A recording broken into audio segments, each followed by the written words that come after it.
Boa noite, meus queridos. Sejam todos muito bem-vindos ao nosso estudo das terças-feiras aqui da Casa Espírita Luz e Caridade Dom Bosco, né? Hoje temos as curas de Jesus, o 15º encontro, que nós vamos estudar o capítulo 14, o endemoniado cego e mudo, né? No nosso encontro anterior estudamos o endemoniado mudo e hoje teremos um novo endemoniado, né?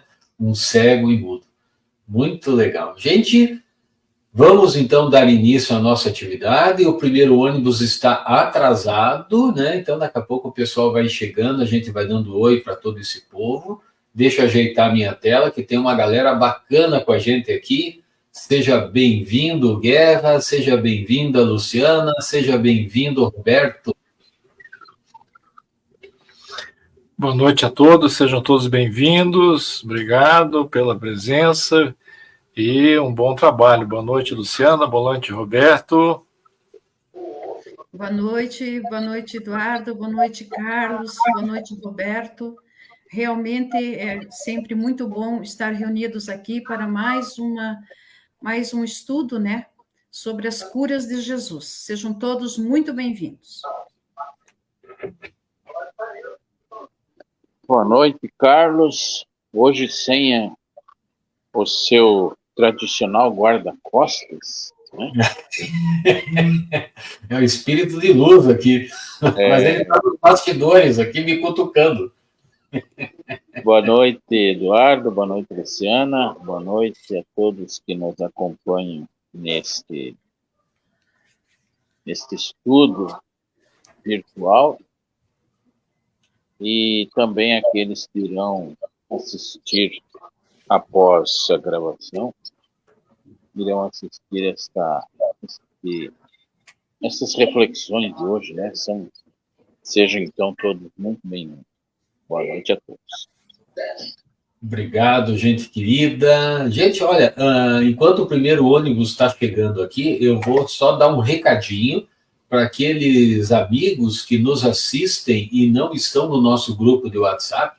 Nós definimos, então, que faremos um recesso agora no mês de julho, que vai do dia 9/7 até o dia 5/8. Então, 5/8 é uma segunda-feira, na terça-feira, dia 6, estaremos aqui juntos novamente, ok?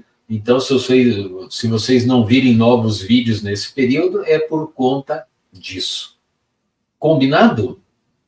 E chegou o primeiro ônibus aqui, o primeiro ônibus já veio com a família Trevisan todinha, sejam todos muito bem-vindos.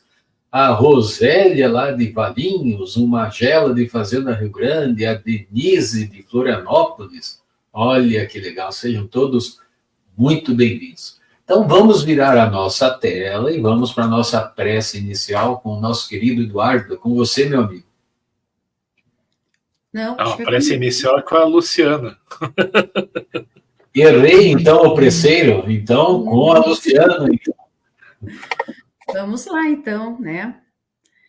Então, eu convido a todos nesse momento, nossos amigos aqui voluntários, as pessoas que já chegaram no primeiro ônibus e aquelas que chegarão durante a prece para esquecermos um pouco o mundo lá fora e procuremos nos internalizar, elevando os nossos pensamentos a Deus, nosso Pai, Criador de todas as coisas, a Jesus, nosso Mestre, nosso modelo e guia, aos espíritos benfeitores que de pronto já agradecemos pela presença, que são espíritos que sustentam a nossa atividade desta noite, nos amparando, nos auxiliando, nos intuindo, e que possamos, nesta noite, com o aprendizado desta lição maravilhosa que o Carlos, como facilitador, que tão amorosamente nos prepara o material, que essa história possa nos abrir caminhos e que nós possamos internalizar esses ensinamentos e assim colocá-los em prática. Mestre amado Jesus, nós te agradecemos por mais esse estudo que vamos realizar essa noite e também pela presença dos nossos colaboradores e também dos que estão aqui com o intuito também de aprender. Que Deus nos envolva, que nós nos coloquemos em harmonia para recebermos seus ensinamentos, Senhor. Que assim seja. Que assim seja. Muito obrigado. Seja. Gente, eu vou ajeitar as minhas telas aqui, e aí, né, se vocês quiserem comentar, vocês dão um oizinho aí, que eu não vou enxergá-los aqui. Ok? Então, vamos ajeitar.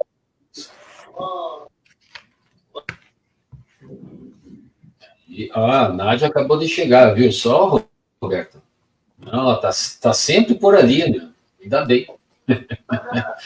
Aí, tem que ser aguardando. Alguém tem que ter paciência comigo aqui, né? Então, ainda bem que temos ela. E você também, né? Tem que ter paciência com ela. Ah, também. É que ela é espírito de luz, né? Eu ainda estou naquela situação, né? Você sabe que a palestra de quarta-feira, a pergunta dela é: você tem medo do umbral? Então pense só, né? Os convidados. Então vamos lá, meus queridos. Segundo o nosso querido Joaquim Neto, essa cura está registrada em Mateus, Marcos e Lucas. Então nós vamos nos lembrar que nosso encontro anterior comentamos que naquela época as doenças que não se sabia a cura eram consideradas como ação de espíritos malfazejos ou demônios, né, como o pessoal chamava, incluindo-se nesse rol a mudez, né? Então o cidadão tinha a boca, mas não falava, então eles entendiam que ele estava possuído por um espírito, né? Porque se tem boca tem que falar. Eles não tinham o esclarecimento que nós temos hoje, né? E esse esclarecimento, muito dele, vem através da própria doutrina espírita, né? Que nos esclarece quanto a essa possibilidade de obsessão. Contudo, a ciência demonstra que a mudez também pode ocorrer por causas físicas, né? Daí a importância de sempre se consultar o médico da Terra, né? É o que nós sempre dizemos, né, gente? Doutrina espírita tem a terapia fluídica, mas ela é um coadjuvante ao trabalho do médico da Terra, né? Porque não fosse assim, Deus não permitiria que existissem médicos na Terra, não é mesmo? Então nesta cura, ocorre mais uma vez aquele espanto do povaréu que se apercebia de Jesus como sendo o Messias esperado. E aí nós temos, acaso não é este o filho de Davi? Interessante a gente pensar nisso, né, gente? Essa expressão filho de Davi, eu coloquei ali em destaque, inclusive, porque era atribuído ao Messias esperado, né? Então, Davi, ele deixara sua marca por sua bondade e sabedoria. Logo, ser filho de Davi era equivalente a ser um salvador, né? Alguém a ser ouvido ou alguém a ser seguido. Porém, o mundo materialista, onde os bens materiais vêm à frente dos bens morais, pronunciar tal elogio a uma pessoa desprovida de bens e títulos era considerado blasfêmia pelos fariseus, que eram, portanto, a personificação daquele pensamento, né? Pois esses fariseus entendiam que o Messias seria um rei ou alguém de muitas posses materiais. E no mundo deles, né, e hoje ainda temos muito disso, né, quem tem posses materiais, alguns até são chamados de doutor, né, para espanto de muitas pessoas de fora do Brasil, quando chegam aqui, todo mundo é doutor, né, principalmente político, e eles ficam impressionados com o grau de títulos que o brasileiro tem, mas não passa simplesmente de um elogio, né, à vaidade de quem tem dinheiro, né, porque muitos nem estudo têm. Então, daí, as acusações feitas diretamente a Jesus, como cita o Joaquim Neto, né? Alguns fariseus que se queixavam, argumentando que o mestre expelia os espíritos por meio de Beelzebul, Era uma crítica ácida. Gente, com relação a Beelzebub, eu encontrei aqui só um pouquinho, gente, que eu vou ter que bloquear um usuário aqui, porque isso é um modus operandi de gente que quer arrancar dinheiro, sabe? Então, infelizmente, eu tenho que fazer isso. Isso já aconteceu em várias casas espíritas e não é a primeira vez, nem a última que vai acontecer aqui no nosso estudo. Sabe, esses gritos de socorro, que vou me suicidar e tudo mais, já está comprovado que é para arrancar dinheiro das pessoas, né? Isso é um estelionato, na verdade. Então, tome cuidado com isso. Vamos voltar aqui para Beelzebub, né? Então, no jornal Mundo Espírita de agosto de 2018, gente, tem um artigo muito interessante. Eu não trouxe todo ele aqui, porque não dá tempo, né, gente? Às vezes ele é um artigo muito grande, que ele comenta sobre Lúcifer, Diabo, Satanás e Beelzebub. Então, o nome do artigo é exatamente esse, vale a pena vocês procurarem lá no jornal Mundo Espírita, agosto de 2018. E a gente vai reproduzir um fragmento aqui. Então, digo assim, gente, feche os microfones de vocês aí, que está entrando ruído aqui na sala. Por favor. Então, lá no jornal diz assim, segundo a mitologia, Zebub, vamos ler assim diretamente, Zebub era um infernonita, um personagem, um habitante do inferno, arqui-inimigo de Baal, que era um outro deus. Junto com grandes magos da antiguidade, derrotou Zebub numa batalha épica que, por ter expandido suas forças no cosmo, abriu um abismo que sugou os dois deuses e os uniu em um só, ou então Beelzebub, né, que é uma outra terminologia para a mesma coisa. Então, seu espírito foi arremessado ao inferno e foi resgatado por Satã. Seu poder excedia o de Zebub e de Baal, porque juntou dois, aumentou o poder, né? Então, foi uma união, né, e uma salvação infernais, por assim dizer. Então, vemos o quanto a imaginação pode ser fértil e também a propagação contínua de uma inverdade acaba por tornar-se uma aparente verdade, né? Uma mentira repetida muitas vezes torna-se verdade, diz um filósofo dos nossos tempos aqui, né? A gente precisa tomar cuidado com isso. Então, essas imagens, elas foram usadas mais para atemorizar do que para esclarecer, né, gente? É muito mais fácil você atemorizar ou dizer assim, se você não acredita, você não tem fé e coisas assim, do que explicar, né, ter a paciência que a doutrina espírita tem de esclarecer. Por isso que a doutrina espírita é tão bonita, né, gente? A gente tem a oportunidade de discordar e depois até de concordar. E a Ivone acabou de chegar, seja bem-vinda, Ivone. Então, me segue o artigo dizendo assim, ó, para finalizar o nosso fragmento, na demonologia cristã, ele é um dos 7 príncipes do inferno. Eu nem sabia que o inferno tinha 7 príncipes, olha só, gente. Tem coisa que é melhor nem a gente saber, né? E no Dictionnaire, que eu acho que a pronúncia é essa, infernal, de Jacques Auguste Simon Colin de Clausy, é descrito como príncipe dos demônios, senhor das moscas e da pestilência, mestre da ordem. Olha só. Gente, esse senhor das moscas e da pestilência, vocês vão entender o porquê lendo o artigo todo, né? Então, eram algumas denominações, alguns entendimentos. Então, a soma de 2 ruins só poderia dar um pior, né? Então, vale ler todo o artigo para a gente entender.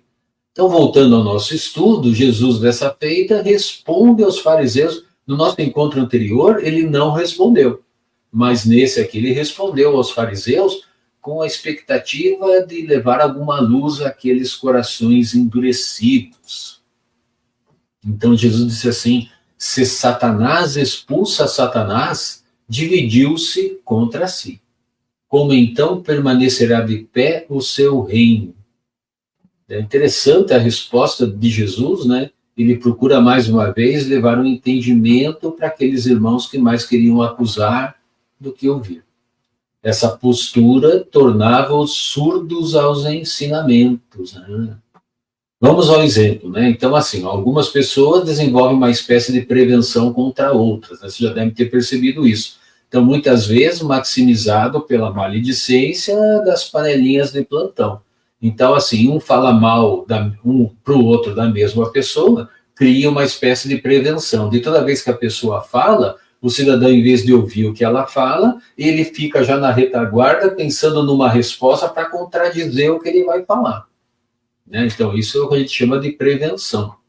Então, o maldito, né, pode até pronunciar palavras em auxílio, mas os preventivos só se ocupam em desdizer, em acusar, logo nada houve. Era o que ocorria com Jesus. Nem mesmo a lógica era capaz de fazê-los enxergar as novas possibilidades em sua caminhada.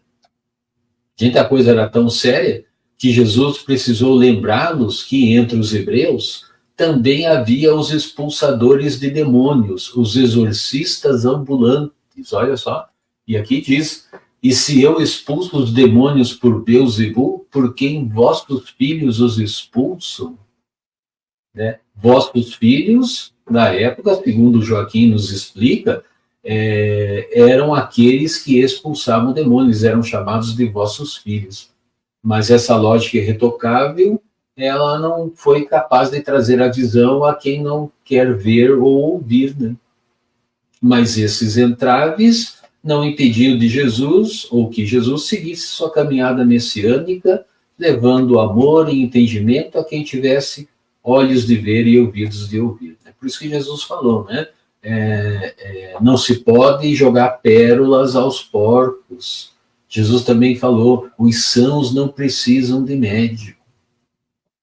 Né? Então, aquelas pessoas movidas pelo orgulho e pela vaidade, às vezes tem um desviozinho, né, de orgulho, né? Talvez não fossem tão orgulhosos quanto os fariseus nos parecem ser, ou nos pareciam ser, né? Mas são, em função disso, a pessoa não ouve o que o outro diz. Né? Tem que tomar cuidado. E o autor de nosso livro vê nas anotações de Marcos alguns detalhes que lhe chamam a atenção, e a gente vai correr atrás desses detalhes. Diz assim, segundo ele, segundo Marcos, a multidão era tão grande e o acompanhava tão de perto que ele e seus discípulos mal podiam se alimentar. Interessante, alguns detalhes que surgem em alguns evangelistas e em outros não, né, que às vezes não chamam a atenção.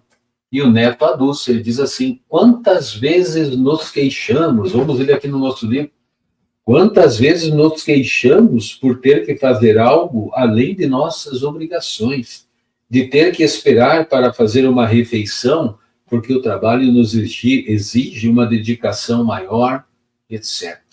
E somos discípulos de um mestre a quem queremos seguir, que mal tinha tempo de se alimentar. Muitas vezes, a vida nos convida a sair do nosso quadrado, né, gente? Daquela rotina, aquela coisa diária, de nossa zona de segurança. E talvez seja um convite de Deus para ouvirmos com mais atenção, para enxergarmos além de onde queremos vir. Mas esse convite pode ser mal interpretado, talvez por aquela prevenção citada anteriormente, rotulando os irmãos de caminhada, tratando-os como loucos e etc. Né, gente? Olha só.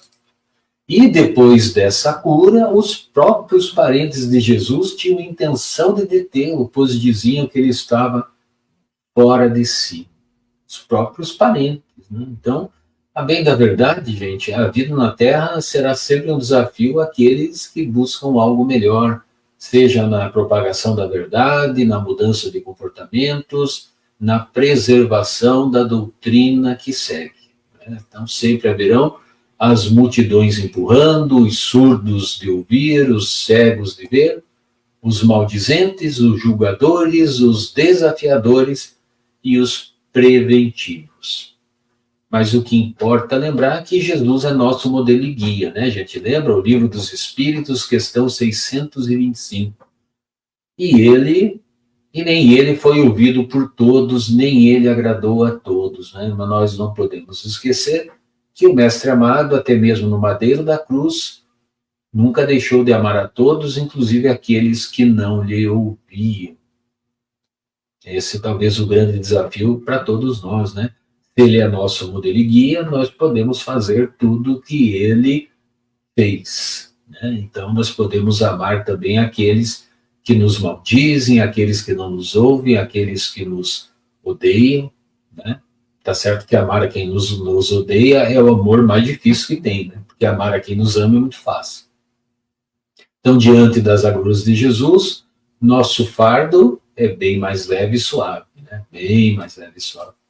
E o autor nos traz, Emmanuel, em seu livro Caminho, Verdade e Vida, gente, esse livro está sendo estudado aos domingos, com o nosso querido Edson Macedo, antes do estudo do Livro dos Espíritos. Então, esse estudo vai ao ar às 20 horas e o do Livro dos Espíritos às 21, né? Tem um pessoal aqui que está sempre lá nos dois estudos, né? Muito legal. E no capítulo 146 desse livro psicografado por Chico, intitulado No Trato com o Invisível, nós temos o seguinte, olha só: ninguém aguarde êxito imediato ao procurar amparar os que se perderam na desorientação. Gente, eu achei essa frase muito bacana, não consta aqui no livro que nós usamos como base, e naturalmente, como eu acabei de dizer, ele é usado como base, né? Então a gente não precisa seguir, como a gente faz lá com o Leon Denis, lá na quinta-feira, o problema do ser, do destino, da dor, né? Então aqui a gente se baseia no livro, mas quando eu fui ler esse capítulo do Caminho, Verdade e Vida, para contextualizar o que o Joaquim nos trouxe, eu encontrei essa belíssima frase, que bate muito com o que a gente comentou agora há pouco, né? Daqueles que não nos ouvem, os preventivos. Então, ninguém aguarde êxito imediato ao procurar amparar os que se perderam na desorientação, né? Porque o que é se perder na desorientação? É aqueles que deixaram de se orientar, né? E nós não somos orientados só por nós mesmos, nós somos orientados por aqueles que estão à nossa volta, porque vamos nos lembrar, Deus fala conosco através das pessoas e também através das coisas. Então, às vezes, aquele irmão que está conosco na caminhada é o mensageiro de Deus para que a gente não se desoriente, né? Não se perca em desorientação. Né? Então, a gente, às vezes, tem que pegar o orgulho, guardar numa gavetinha e pensar, poxa, por que ele está me dizendo isso? Será que ele tem uma ideia melhor? Será que ele já passou por isso e está tentando transmitir uma mensagem? Será que ele é ignorantão mesmo e só está querendo incomodar? Mas quando a gente põe o orgulho na gaveta e raciocina um pouquinho a respeito, talvez a gente tenha a oportunidade de retornar à orientação da caminhada, né? Então, isso que é importante. E segue, tem mais. É impossível dispensar a colaboração do tempo para que se esclareçam as personagens das tragédias humanas. Gente, eu confesso para você que essa é a parte, para mim, mais difícil, né? Eu acho que todo mundo aqui já tentou aconselhar alguém, já tentou orientar alguém, né, para tirá-lo da desorientação, e a pessoa não ouviu. E às vezes a gente presencia aquilo que diz ali no finalzinho, as tragédias humanas, né? O cidadão não quer aprender pelo amor, acaba aprendendo pela dor, né? E a gente às vezes vê o cidadão sofrendo, tentou evitar e não conseguiu. Faz parte, né, do aprendizado humano, né, gente? Isso faz parte. E a Wanda, querida, acabou de chegar também. Seja bem-vinda, Wanda. Então é preciso, meus queridos, ter paciência quando se trata de amolecer corações e lidar com o orgulho dos outros. Lidar com o nosso orgulho já é difícil, lidar com o orgulho dos outros também é. Mas o benfeitor aprofunda, em especial nesse capítulo. A Nádia escreveu ali, dar tempo ao tempo. É isso mesmo, dar tempo ao tempo. Quem tem filho sabe, né? Fala as coisas, ele não faz. Passa um tempo, ele daí aprende a fazer. Né? A gente fica ali naquela angústia, né, de passar o tempo, né, e parece que não aprende nunca, mas uma hora aprende, né? Mas o benfeitor aprofunda, o benfeitor Emmanuel aprofunda em especial nesse capítulo a respeito do trabalho dos dialogadores. O Joaquim Neto, ele é dialogador em reunião mediúnica. Então ele fez esse viés, aproveitando essa fala de Emmanuel, né, onde entidades perturbadas os enxergam como inimigos, né? Então o dialogador, o que é? É a pessoa que está ali para tentar trazer luz àquele irmão que veio até a reunião mediúnica se manifestar, né?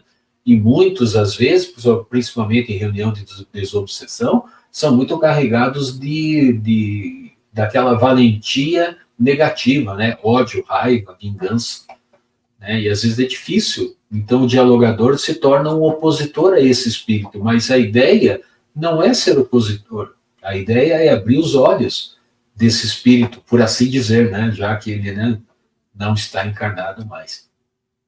Então vale ressaltar uma notação de Emmanuel nesse capítulo que a gente vai trazer aqui. No entanto, as mesmas objurgatórias ou repreensões severas e recriminações descabidas foram atiradas ao Mestre Divino pelo sacerdócio organizado de seu tempo.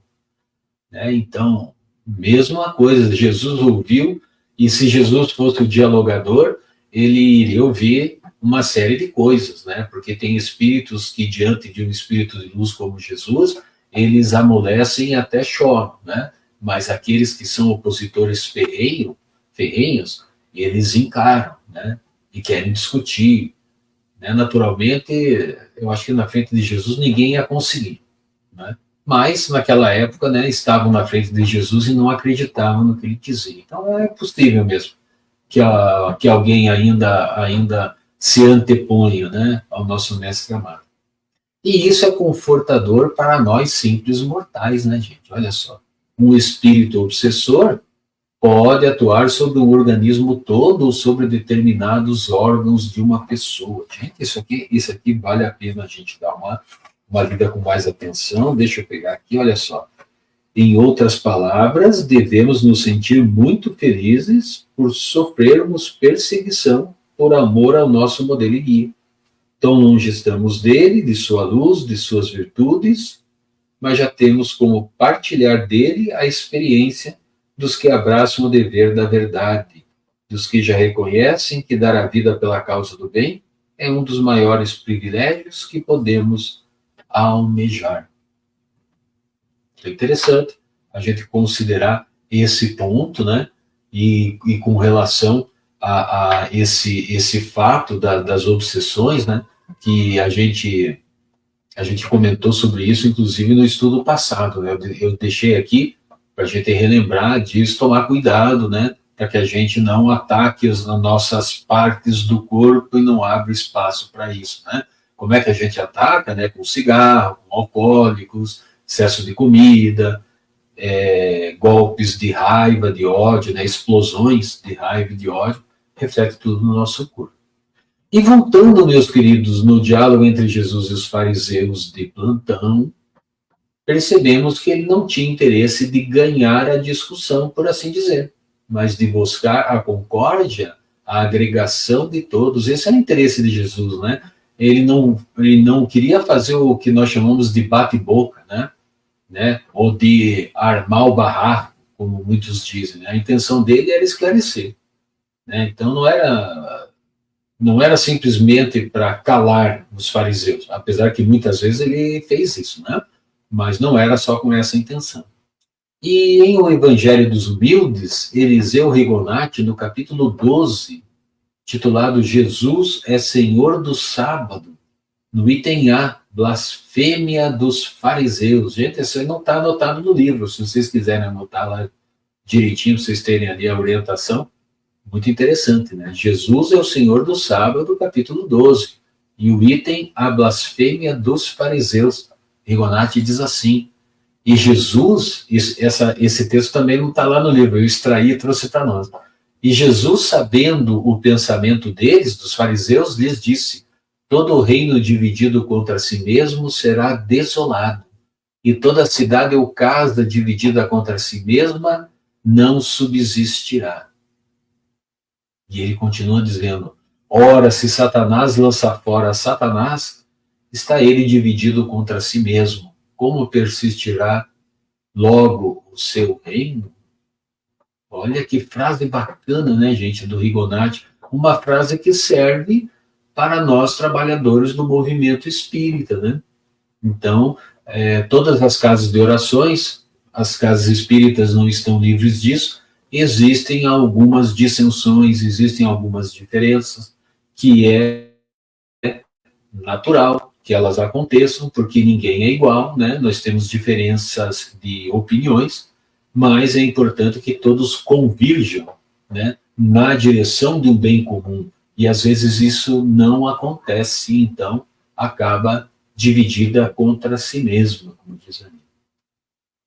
E a Ade deu boa noite, o Rogério, a Clara e a Vânia ouvindo do bazar. Olha, esse povo aí tá viciado em bazar. Gente, vai ter bazar no Dom Bosco logo, logo, e vai ter a noite do pastel, gente. Você, por favor, agendem-se para o mês de julho, que vai ter diversão. Bazar e pastel do Dom Bosco, né? Muito bem, sejam bem-vindos aí à turma do bazar. E Jesus, então, sabia o que pensavam, lia, então, seus pensamentos, né, gente? Jesus lia seus pensamentos.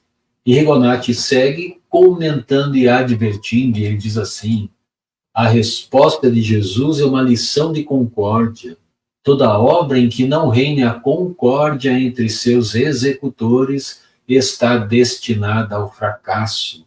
Os espíritas deverão tomar estas palavras como uma advertência, para que vivam em harmonia, a fim de que o espiritismo não encontre tropeços em sua expansão. Então, gente, esse reino de concórdia não quer dizer que eu tenha que ter a opinião igual a dos outros, ou que todos tenham que ter a mesma opinião. Mas a concórdia faz parte de cada um ceder um pouquinho para que a obra continue e se expanda, né? Então, a gente está ali para trabalhar, né, gente? Importante a gente ter esse entendimento, né? E essa advertência do Rigonati aqui no final, né? Os espíritas deverão tomar estas palavras como uma advertência para que vivam em harmonia. Carlos. Oi, Roberto. Pegando um gancho no que você está falando, na questão da concórdia, é verdade que muitas vezes, por sermos pessoas diferentes, nós temos entendimentos diferentes, opiniões diferentes. Mas a concórdia ela tem que ocorrer em torno da doutrina espírita. Todos nós que somos espíritas, nós temos que estar concordes com a doutrina espírita. Não podemos fugir disso, senão é a mesma coisa que, como diz aí no texto, Satanás querendo derrubar Satanás. Não vai resultar em nada, vai numa bagunça. Então é preciso que essa concordância esteja de acordo com a doutrina espírita. Legal isso que você trouxe para nós, Roberto, porque a doutrina espírita tem que ser a diretriz, né? Então, assim, o que a doutrina espírita pensa, né? A gente gosta de usar, né? Como é que Jesus agiria nesse caso, né? Então, é uma forma da gente, às vezes, tentar chegar nessa concórdia, né? Porque existem, às vezes, até desvios de interpretação, né? Mas eu acho que a diretriz é sempre a doutrina espírita, né? Valeu, meu querido Roberto. Então, vamos continuar aqui. Qualquer coisa, vocês chamam aí. Gente, eu me lembrei da trilogia de Manuel Filomeno de Miranda, na psicografia de Divaldo Franco, e eu confesso para vocês que meus livros estão encaixotados, eu não consegui ir atrás disso, mas se eu não me engano, é no livro Perturbações Espirituais, mas é naquela trilogia, né? Transição Planetária, Amanhecer de uma Nova Era e Perturbações Espirituais. Depois foi agregado um quarto livro, né? No Rumo do Mundo de Regeneração. Foi considerado, então, uma quadrilogia, como a gente já comentou anteriormente. Mas tem uma passagem, gente, que é digna de nós nos lembrarmos, porque a espiritualidade inimiga do Cristo, com todas as letras e num grau, inclusive, assim, de conhecimento, demonstrando o grau de conhecimento muito elevado, eles disseram a Manuel Filomeno, com todas as letras, com a mesma serenidade que eu estou conversando aqui com vocês, que eles iriam destruir o movimento espírita de 5 maneiras. 5 maneiras. E eles explicam quais são essas maneiras. Como eu não tive tempo de pesquisar, eu me lembro que uma delas era atacando as nossas subpersonalidades. Então, eles iam pegar o orgulho, que devasta a humanidade hoje, devasta, né? Nós temos guerras, nós temos disputas políticas, nós temos disputas nos lares, nós temos disputas na empresa, por falta daquilo que o Roberto falou, né, da concórdia, de ter um direcionamento, né? Aquela ideia, né? Como é que Jesus agiria na empresa que eu estou trabalhando para resolver esse conflito, né? Então, Jesus não está nas empresas ainda. Então, a espiritualidade, ela iria derrubar o Cristo atuando em cima dos seus trabalhadores. E como é que eles vão fazer isso? Atuando em cima das nossas subpersonalidades, dos propagadores do cristianismo. E como é que eles vão fazer? Como é que eles vão atuar? Provocando dissensões, separatismos e etc. Gente, se eu achar o livro aqui, depois eu coloco no nosso grupo lá do WhatsApp. Mas o importante é que nós estejamos atentos, porque essas investidas do mal, elas já começaram. Elas não vão começar, elas já começaram, né? Então a gente precisa tomar muito cuidado com os nossos pensamentos, com aquilo que a gente ouve no rádio, na televisão, para a gente não baixar a sintonia e acabar sendo vítima, né, desses espíritos, né? E a Luciana escreveu aqui no privado: ninguém precisa criar uma nova boa nova, basta que atuemos no amor, no bem e na caridade.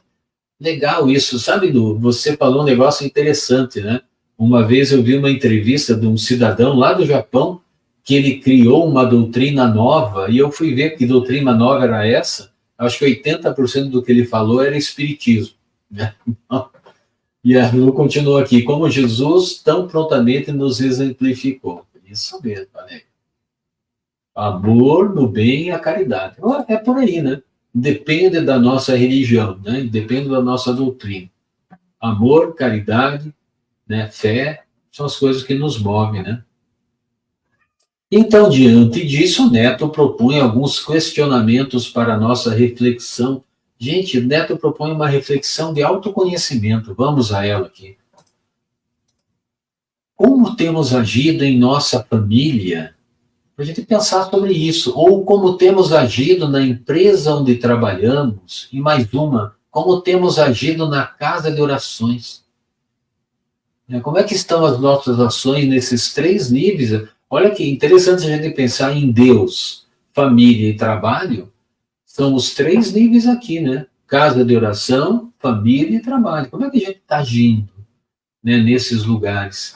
E as nossas atitudes, como é que estão? Estamos nos esforçando para levar o trabalho adiante? Poderíamos nos questionar de outro modo: nossas atitudes e ações são um esforço ou um desforço? Gente, isso aqui é importante. Porque tem gente que está à frente, às vezes, de uma casa espírita, por exemplo, né, e essa pessoa acha que está fazendo um esforço para direcionar a casa, mas, na verdade, ela está fazendo um desforço. Ela está espantando as pessoas, espantando trabalhadores, a casa está encolhendo e ela não vê, porque no mundo dela, ela está fazendo o melhor que pode. E esse orgulho é tão forte nessa determinada pessoa que ela não consegue enxergar o mal que está fazendo. É um doente da alma, gente, fazendo um desforço no movimento espírita. Falando só de espiritismo, né? Que eu gosto de jogar pedra no próprio telhado, como eu já disse uma vez, né?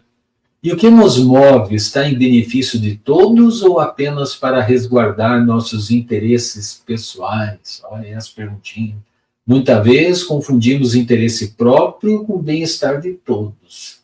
Seria essa uma verdade? Né? Pensemos nisso, né, gente? E tem mais. Nosso comportamento é colaborativo? Gente, isso aqui é bacana. Vou falar bem rapidinho, porque eu já estou me estendendo, estou vendo aqui que o tempo está passando. Então, nosso comportamento é colaborativo ou é competitivo? As pessoas estão percebendo, nos tempos atuais, que o comportamento colaborativo é melhor que o competitivo. Porque o competitivo ganha 1 ou 2, é aquela honra ao mérito, é aquele cidadão que ganha aquele prêmio no final da jornada, como se ele tivesse trabalhado sozinho pela empresa, sem contar secretário, o assessor, o gerente, todo mundo que está embaixo, né? Então, aquele diretor ganha um prêmio e quem está embaixo ganha só um muito obrigado. Então, isso é competição. Se fosse colaboração, a premiação seria para todos. É que nem um bolão da Mega Sena. O bolão da Mega Sena é colaborativo. Existe um interesse geral, todos querem ganhar na Mega Sena. Como é que faz? Todo mundo ajuda com um pouquinho de dinheiro, mas ele é colaborativo, né? Quando a gente joga sozinho na Mega Sena, a gente quer ganhar sozinho.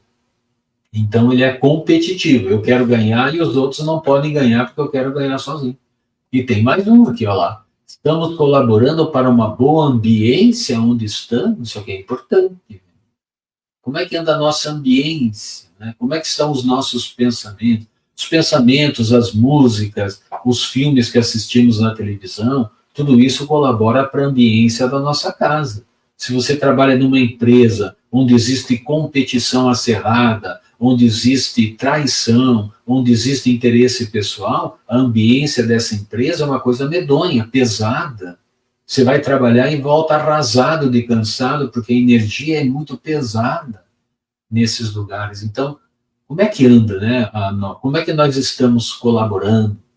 Então, pensemos, meus queridos, pensamentos e palavras são matéria arremessada ao espaço que reverberam e retornam maximizados para nós mesmos. Portanto, se a gente não fizer aquilo que a Lu falou aqui no chat privado, né? Amor, bem e caridade, se a gente não caminhar por esse lado, essas nossas atitudes e pensamentos vão voltar maximizados para nós, nos fazendo sofrer mais. Né? E ninguém quer sofrer, né? Então, se a gente não quer sofrer, a gente tem que ir pelo caminho do bem. E, de forma geral, como andam a nossa fraternidade, o nosso respeito, o nosso amor. Gente, essa trilogia, se bem aplicada, ela atrai os bons espíritos, as energias benfazejas, criando ambiência positiva para os afazeres materiais e também espirituais, gente. Quando tem fraternidade, respeito e amor numa casa espírita, espiritualidade usa essas energias, na casa espírita, na casa de oração, na igreja, no culto, na missa, seja onde for, no terreiro, se tiver essas três coisinhas dessa trilogia, a espiritualidade usa essas energias e faz construções espirituais acima desses lugares de oração. Gente, essas construções espirituais estão tão espetaculares que tem casas espíritas que tem praças, tem lagos, tem hospitais, tem escolas enormes, feitas com energia, com a utilização das energias dos trabalhadores da casa espírita. E quando essa fraternidade vai para o espaço, o respeito acaba e o amor nem entra, essas estruturas começam a se dissolver.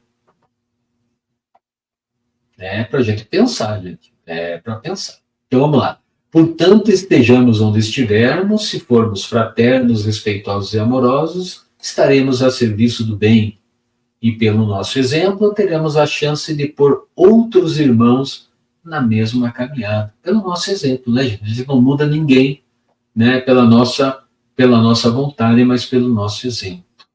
Mas tenhamos o pensamento firme que essas virtudes precisam, em primeiro lugar, nascer dentro de cada um de nós, né? Não nos esqueçamos, né? Quando a gente for dizer assim, nossa, ela não me ama, né? Mas pense assim, quem tem que amar sou eu. O amor começa dentro de mim. Se a pessoa não me ama, é problema dela. Mas o amor tem que começar dentro da gente, né? Essas virtudes. E temos mais aqui, ó. Se o preparo individual, sem o preparo individual pelo estudo, pela disciplina, pela renovação íntima, pela prática do bem, faltar-nos-á, sem aquele S, sempre a robustez indispensável à vida. Olha que legal. Eu nem vou comentar aqui, porque eu já me adiantei bastante, e eu quero ouvir esse povo falar. Vamos lá, o especialista da noite, agora não vou errar, é o Roberto. O que você achou para nós aí, meu querido Roberto? Conte. Olha, eu confesso que esse capítulo, sem uma devida reflexão mais apurada, mais profunda, ele fica de difícil entendimento. Porque quando você está falando de curar um cego e um mudo, né, a primeira coisa que nos vem à mente é que são uma pessoa com deficiência que deverá ser curada através dos milagres de Jesus. Mas nós sabemos que não é assim que age, né? Jesus ele age através de exemplo. E nesse capítulo aqui, o exemplo maior que ele dá é de que devemos nos precaver contra aquelas, vamos dizer assim, injúria, né, que as pessoas lançam sobre as outras, a fim de que, como você falou lá no início, manchar, né, a imagem, a idoneidade da pessoa. E Jesus fez isso, deu os seus exemplos para abrir os olhos, né, daqueles fariseus, né, fazer eles enxergar e eles dizer que aquilo que Jesus está falando não tinha nada a ver com Satanás, com Deus, não tinha nada a ver. O que Jesus estava tentando mostrar ali era justamente o fato de que nós devemos conter essas más inclinações que nós temos, né, de criticar negativamente, de julgar antecipadamente, que isso é que realmente prejudica. Então, você falou muito aí sobre o trabalho da casa espírita. Realmente, na casa espírita existe muita dessa disputa, né, desse egoísmo, né, das pessoas quererem ser umas melhores que as outras, né, querendo aparecer mais, querendo se tornar mais importante, deixando de lado o lado cooperativo para ser o competitivo. Isso, na verdade, não traz benefício nenhum a nenhuma casa espírita. Então, é preciso que a gente se atenha a essa questão do cuidar das nossas palavras, né? Primeiro, abrir os nossos olhos para enxergarmos o que está de errado em nós, que há de errado em nós, e a partir daí buscar essa transformação e proclamar isso. Eu não vejo mal nenhum, né, nas pessoas dizer, eu já errei dessa ou daquela forma, mas agora não, agora eu estou procurando seguir o caminho diferente, procurando não cometer pelo menos o mesmo erro, né? Possivelmente vai cometer outros, mas este erro, pelo menos, não vou cometer mais. Então, é uma reflexão, é uma abertura de olhos que nós temos que ter para passar isso, né? Porque aquela história que você falou, né, do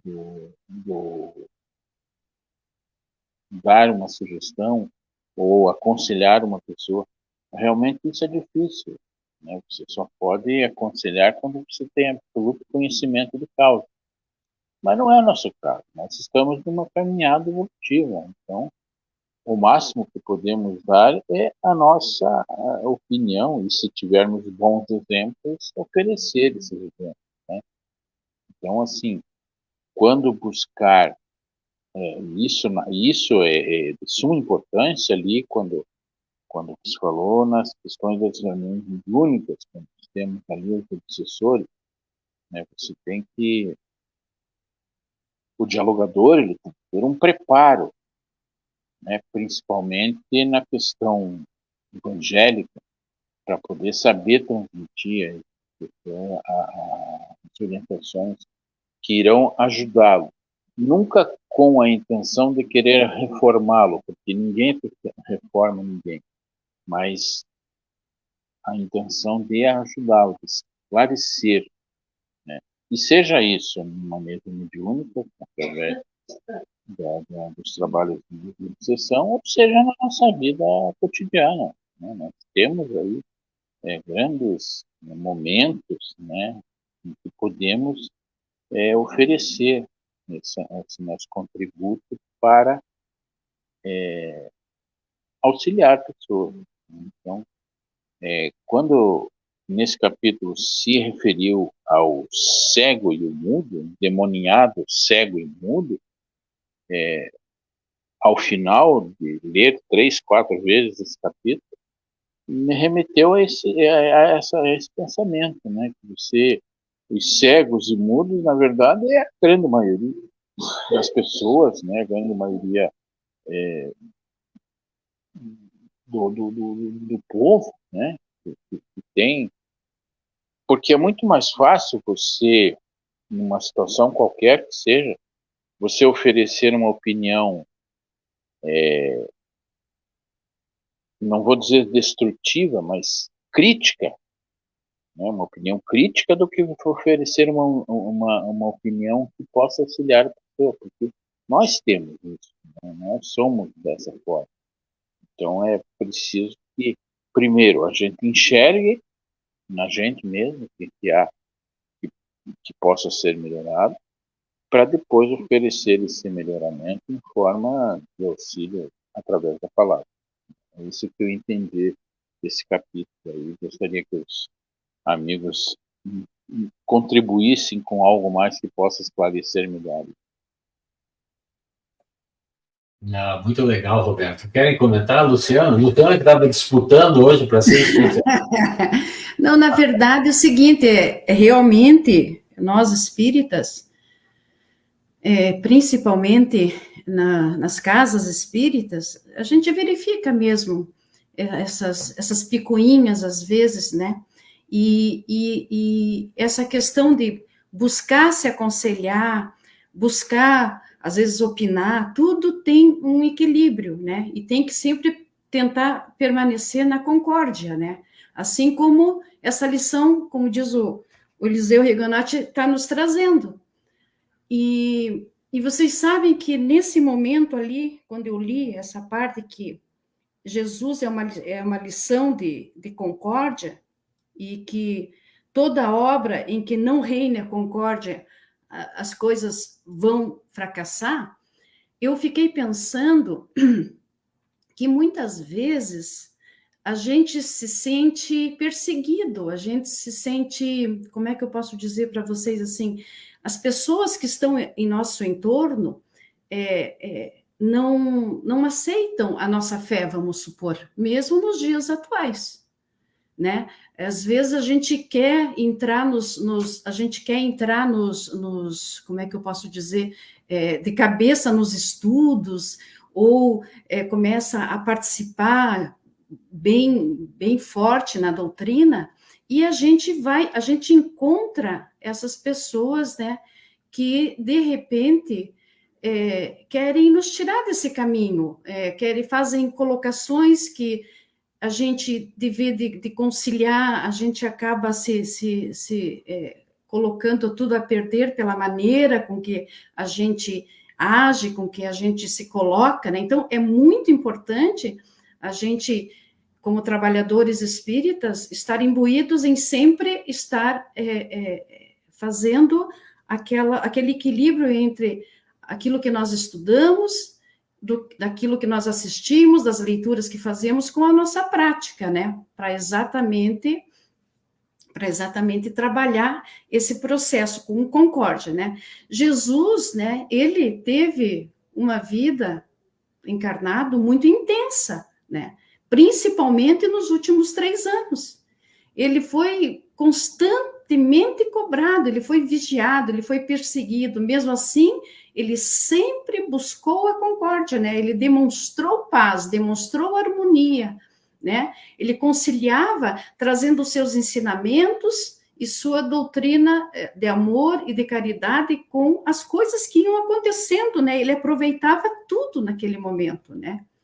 Então, às vezes, as críticas que a gente recebe, no caso, nosso em relação à nossa fé, chegam, às vezes, para nós, para os nossos ouvidos, como para nossas vidas, como verdadeiras tempestades, né? E às vezes são de pessoas bem próximas, às vezes de parentes, e devemos estar preparados, né? Jesus sempre tentava a conciliação, até com os próprios familiares, né? E aqui eu lembrei de uma história, se o Carlos me permite, rapidinho, da história de Joana de Cusa. Ela, que é uma obra da Boa Nova, né, pelo espírito Humberto de Campos, por intermédio de Chico Xavier. Porque ela teve mais ou menos esse impasse referente à fé, na própria casa. Então, eu só fiz um recorte dessa história. Ela segue em outro rumo, mas para nossas reflexões de hoje, eu trouxe ela. Então, Joana de Cusa era uma mulher de nobre caráter, pertencente à alta sociedade de Cafarnaum. Ela possuía verdadeira fé e procurou Jesus na casa de Simão Pedro para se aconselhar. Quem nos dera, né, ter um Jesus para nos aconselhar nesses momentos. E ela teve esta dádiva, né? E foi falar com ele sobre os desentendimentos domésticos que vinha tendo com o seu esposo. Então, Joana lhe contou que o esposo, que era o intendente e Antipas, não tolerava a doutrina do mestre. E Joana confessou ao mestre seus temores, suas lutas e desgostos que passava no ambiente doméstico, expondo suas amarguras em face das divergências religiosas existentes entre ela e o companheiro. E Jesus conversou amorosamente com ela, dizendo que há só um Deus, que é o nosso Pai, e só existe uma fé para as relações com o seu amor. Jesus continuou dizendo para ela: agradece ao Pai, Joana, por haver-te julgada digna do trabalho desde agora. Teu esposo não compreende a tua alma sensível, mas compreender-te-á um dia. Ama-o mesmo assim. Não te acharias ligada a ele se não houvesse para isso uma razão justa. Servindo-o amorosamente, estarás cumprindo a vontade de Deus. Os sãos, como disse o Carlos, não precisam de médico. O pai não impõe reforma aos seus filhos, ele esclarece-os no momento oportuno. Sê fiel a Deus, amando o teu companheiro, não percas tempo em discutir o que não seja razoável. Deus não trava contendas com suas criaturas e trabalha em silêncio por toda a criação. Volta ao lar e ama o teu companheiro como material divino que o céu colocou em tuas mãos para que talhes uma obra de vida, sabedoria e amor. E assim a história da Joana segue, né? Mas eu trouxe esse recorte dessa história para dizer que quando ele era perseguido, os fariseus faziam aquelas perguntas tentando ele, né? Eu me lembrei, porque quando a gente, na nossa vida, quando a gente quer se dedicar à fé, muitas coisas vão acontecer, né? E nesse momento que Cristo fez com a Joana, pacificou ela, tranquilizou ela, né, através da concórdia, da união, não colocando em risco o que ela recebera, né, essa verdadeira fé, mas que ela também não poderia abandonar todo o processo. Então, eu quis trazer isso exatamente para fazer essa relação. Não sei se vocês concordam comigo, se teve relação com a situação, né? Porque muitas das vezes a gente acaba tomando algumas decisões com essas tendências ligadas à fé que não tem nada a ver, e a gente está fadado ao fracasso. Aquela vontade nossa vai fracassar. E quando a gente leva tudo de acordo com os ensinamentos de Jesus, né, como eu coloquei ali, no bem, na caridade, na boa vontade, vai chegar a hora que vai dar tudo certo, e as coisas vão se encaminhando, né? Então, não é com qualquer atrito, com qualquer perseguição, às vezes, que a gente vai abandonar o barco, né? A gente vai seguir. Cada um tem o seu tempo, né? E eu só para dizer para vocês, eu acho que eu já ouvi na doutrina espírita, nós temos que o tempo resolve tudo, né? Mas eu vou fazer um adendo, o tempo resolve tudo do jeito dele, né? E às vezes a solução é meio dolorosa. Então, era melhor que a gente resolvesse, né? Para que fique uma coisa, digamos, mais agradável. Mas a gente percebe a diferença que existia entre a Joana de Cusa e o Cusa, né? Porque naquela época era muito comum, né? Parece que nem a gente, depois que é pai, né? Você não tem mais nome. Ah, quem que é ele? É o pai da Mariana, né?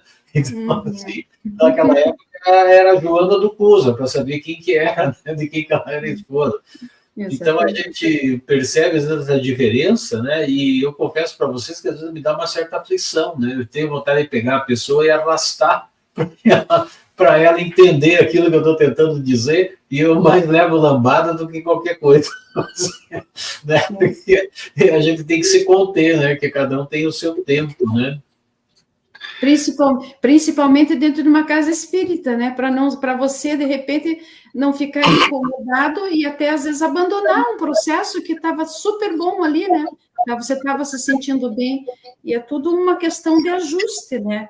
De paciência, de tolerância, né? E o que Jesus teve de sobra, né? Porque aguentar os fariseus lá não foi bolinho, né? Com certeza, os fariseus de hoje são bem mais fáceis de lidar do que aqueles. E aí, Guerra, como é que estão os fariseus aí? Então, a gente quando é pai, a gente vira o pai do fulano, o pai do Beltrano, mas a gente quando é filho também, né? Eu tive a minha fase aqui. Esse é o filho do Guerra. É o filho do Guerra. Eu fui o filho do Guerra um tempão. Mas vamos lá. Olha só, essa semana, curiosamente, eu assisti a um vídeo, né?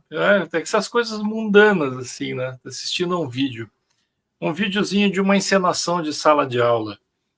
Daí o professor está colocando uma tabuada no quadro, lá na lousa, uma tabuada do 9, né? Aí ele vai lá, o 9 vezes 1, 9 vezes 2, 9 vezes 3, e tal. Aí 9 vezes 9 é 81, né? Que no tempo dos bobos você era 1, né?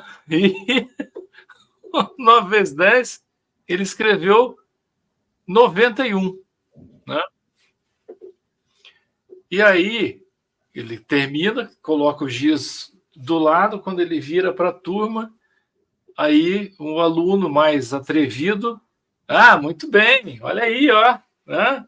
Tudo certinho, né? Daí esse aluno mais atrevido começa a fazer alguma piada com o professor, né? E aí os outros já se animam e tal, e começam a rir, né? E aí o professor pega e tira o ensinamento, que eu acho que é o que tem a ver com o que a gente está estudando aqui. Olha só, em geral, eu vou aqui me arriscar, tá? Que sirva a carapuça para quem achar que serve. Em geral, nós estamos prontos para apontar o erro do outro, ou o que a gente acha que é o erro do outro. Em geral, a gente não está pronto para aplaudir o acerto.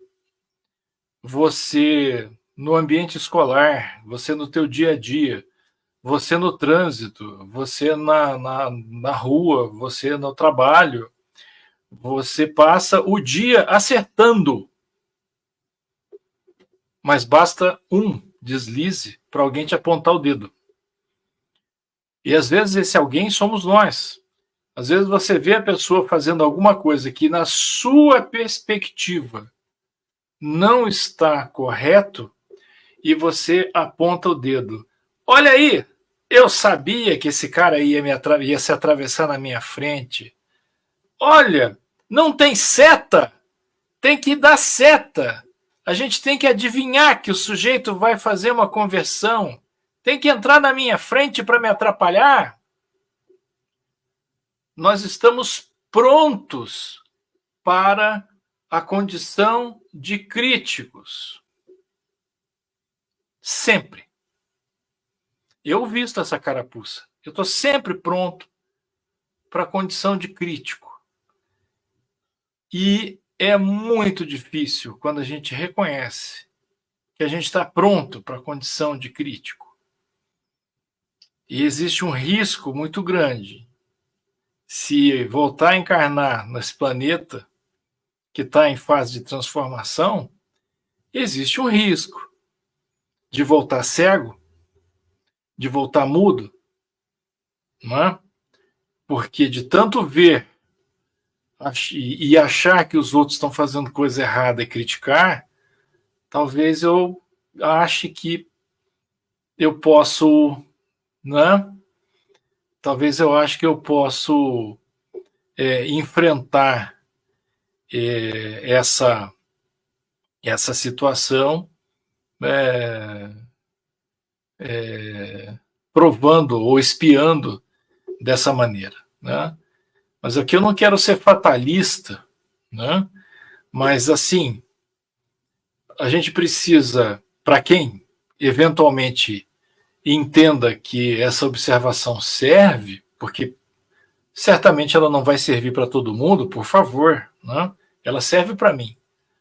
Mas para quem entender que essa observação serve, eu particularmente tento fazer uma análise crítica das minhas atitudes, porque eu reconheço, eu estou sempre pronto para ser crítico de quase tudo que eu vejo acontecer à minha frente, e é muito triste reconhecer esse comportamento, sabe? E aí é assim, a gente precisa estar alerta, para evitar e para aplacar essa tendência, essa inclinação de apontar o dedo, né? Então, sei lá se eu ajudei ou se eu atrapalhei, mas... Não, mas você sabe, Guerra, que a gente tem essas posturas críticas porque a gente pensa que a visão que a gente tem é a visão do todo, mas ela não é, né? Ela não é. Então, às vezes a gente forma julgamentos, mas sem saber, às vezes... Né? Por exemplo, você citou o trânsito, né? O trânsito, para mim, é um problema também, mas acontece que, às vezes, aquela pessoa que não deu a seta estava tão preocupada, talvez fosse que estava indo até salvar alguém, né? Podia ser um médico, por exemplo, e o cidadão estava esbaforido e esqueceu, às vezes, de dar seta, ou não deu a seta porque perdeu a rua que tinha que entrar, e para não atrasar mais ainda, ele teve que entrar naquela rua, né? Então, assim, a gente não tem a visão do todo, né? É por isso que a gente precisa tomar muito cuidado, né, com essas coisas, né?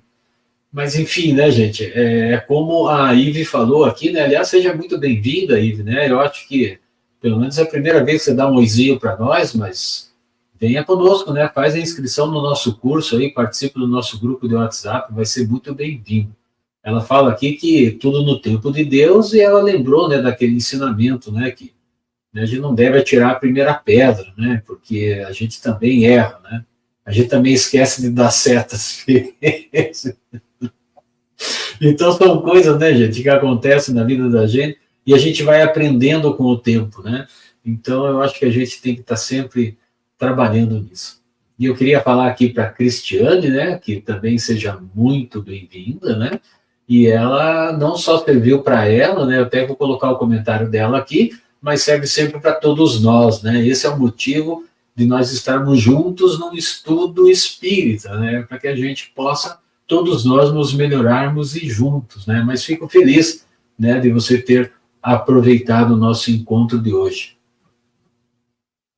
Ah, ela mudou de nome aqui, a Ive, né? Então, se está conosco, está conosco, né? Não tem problema. Se quiser entrar no grupo do WhatsApp, conversa com a gente lá pelo Messenger e a gente troca uma ideia e a gente manda o link lá para você.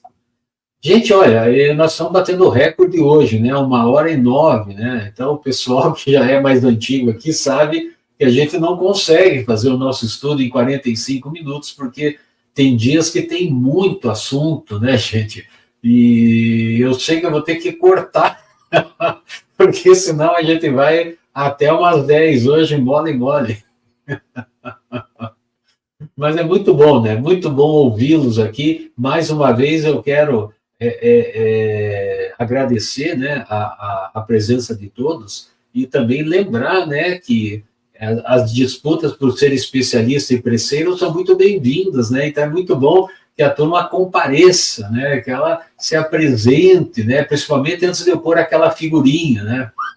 Então vamos ver se a gente consegue nos nossos próprios estudos. Olha que legal. E aí me completa aqui para nós, olha só, palavras de luz são sempre muito bem-vindas. Muito bom. Meus queridos, vamos mudar aqui a nossa figurinha, vamos trazer aqui nosso slide. E agora a prece final é com o Guerra. Isso, Guerra? Agora comigo. Acertei agora, então. Agora você acertou. Então tá bom. Então, meus queridos amigos, eu convido aqueles que desejarem para cerrar os seus olhos e mentalizar essa radiosa imagem do nosso incomparável Mestre Jesus, elevando os pensamentos a Deus, nosso Pai, agradecendo a espiritualidade amiga que sempre nos acompanha e que mais uma vez serviu de nosso apoio seguro no estudo que assistimos e participamos dessa noite. Que mantenhamos nossos olhos bem abertos para as nossas próprias ações, assim como os nossos ouvidos para as palavras que nós mesmos proferimos a cada momento de nosso dia e façamos sempre a avaliação prévia de tudo o que faremos e o que iremos dizer para que não atuemos de modo danoso nas nossas relações com os nossos irmãos. Pedimos, por fim, que todas as palavras que ouvimos sejam proveitosas a todos os irmãos que aqui se apresentaram, encarnados ou desencarnados, que os ensinos desenvolvidos toquem o coração de todos e que sejamos inundados pela certeza e determinação para a prática constante na seara do bem e do amor de Deus. E que assim seja. Que assim seja. Que assim seja. Então, quiser se despedir já, Eduardo, aproveita o embalo. Então, muito obrigado pela atenção de todos. Sejam todos, aproveitem todos esse restante de noite. Bom descanso. Até a próxima oportunidade e até. Obrigado, Guerra Du. Mais uma vez eu agradeço a oportunidade, agradeço pelos ensinamentos. Um abraço a todos, que tenhamos uma noite abençoada. Muito obrigada. Valeu, Lu. Roberto. E que o nosso travesseiro seja o nosso guia, né? Que ele ouça o nosso pensamento e seja o nosso melhor conselheiro, né? E sempre precisamos, né, dessas reflexões. Agradeço a todos pela presença, pela colaboração elucidativa da Luciana, do Eduardo, do Carlos e de todos aqueles que participaram dessa nossa sala. Continuamos a convidar aqueles que desejarem que participem conosco. Vamos mudar essa disputa aí, né? Vamos deixar outros colaboradores. Mas é isso. Boa noite a todos. Que todos tenham um excelente descanso. Que amanhã, com as energias renovadas, possamos continuar a nossa caminhada. Que assim seja, né? Que venham outros para a nossa disputa aqui de especialistas, de preceiros, né? Como a gente costuma dizer. Que Deus nos abençoe a todos, né, gente? Um beijo, um abraço e até o nosso retorno em agosto, então. Tchau, tchau.